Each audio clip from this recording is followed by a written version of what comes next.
Где взять время на похудение? Целый день работаю, устаю, на себя сил совсем не остается.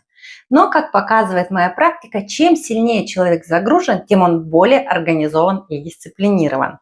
Худеть можно даже в самом плотном графике, если грамотно распределить свое время и перестать искать оправдания. В похудении главное– питание. В магазин ходят все и почти каждый день. Учитесь покупать правильные продукты, а не швырять в тележку все подряд. Готовить отдельно тоже не нужно. Готовить нужно сразу на всю семью. Научитесь готовить быстро, потратив пару часов раз в 3 дня и готово. У меня нет времени– это не причина, а оправдание. Учитесь организовывать свое время и себя, и все у вас будет, и работа, и питание, и стройное тело. Подписывайтесь, я Жанна Булатова, у меня вся правда о похудении и питании.